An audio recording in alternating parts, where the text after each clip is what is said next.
আসসালামু আলাইকুম।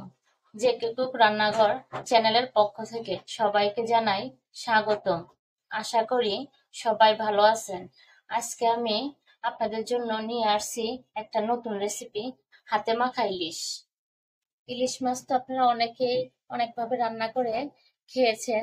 একবার একটু এভাবে রান্না করে দেখবেন। আশা করি পরিবারের সবাই পছন্দ করবে। চলুন তাহলে রান্নাটা শুরু করি। বিসমিল্লাহ। প্রথমে আমি একটা ইলিশ মাছ কেটে ধুয়ে পরিষ্কার করে নিয়েছি। রান্নার জন্য সবগুলি উপকরণ আমি একসাথে এখন মাখিয়ে নিব। প্রথমে আমি 2 কাপ পেঁয়াজ দিয়ে দিব।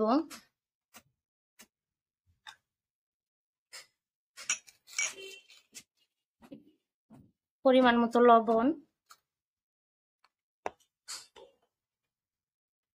হাফ টেবিল চামচ হলুদের গুঁড়া, হাফ টেবিল চামচের কম মরিচের গুঁড়া,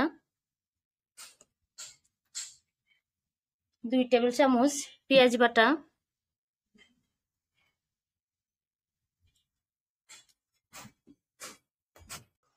এখানে আমি কিছু কাঁচামরিচ দিয়ে দিলাম। কাঁচামরিচটা ঝালটা আপনারা যে যেরকম পছন্দ করেন সেরকম দিবেন। আর এখানে পেঁয়াজ বাটাটা অবশ্যই দিতে হবে। এখন আমি সরিষার তেল দিয়ে দিব পরিমাণ মতো, দিয়ে এটাকে এখন ভালো করে মেখে নেব।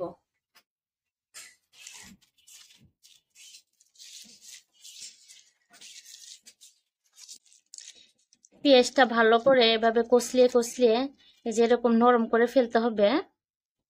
ভালো করে সবগুলি উপকরণ একসাথে মাখিয়ে নিতে হবে। এখন আমি এর সাথে সবগুলি মাছ অ্যাড করে দিব। দিয়ে মাছগুলিকেও ভালো করে মশলার সাথে মাখিয়ে নেব।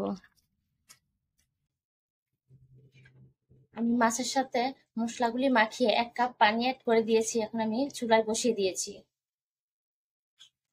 চুলাটা মিডিয়াম আঁচে রেখে রান্না করতে হবে। এখন আমি ঢাকনা দিয়ে ঢেকে দিব।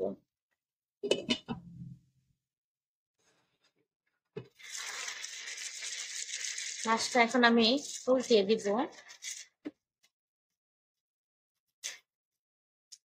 খেয়াল রাখতে হবে মাছটা যেন ভেঙে না যায়। একটু আলতো হাতে উল্টিয়ে দিতে হবে।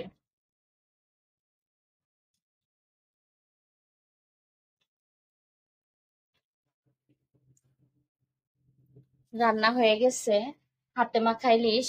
এখন আমি নামিয়ে পরিবেশন করে নিব। এই রান্নাটা করতে তেমন একটা বেশি সময় লাগে না, আমার 15 মিনিট সময় লেগেছে। পরিবেশন করে নিলাম হাতে মাখা ইলিশ। খেতে খুবই স্বাদ। আমার রেসিপিটা যদি ভালো লাগে আমার চ্যানেলটি সাবস্ক্রাইব করবেন, লাইক কমেন্ট শেয়ার করবেন। ফিরে আসছি আবার কোনো নতুন ভিডিওতে। সবাই ভালো থাকবেন। আসসালামু আলাইকুম।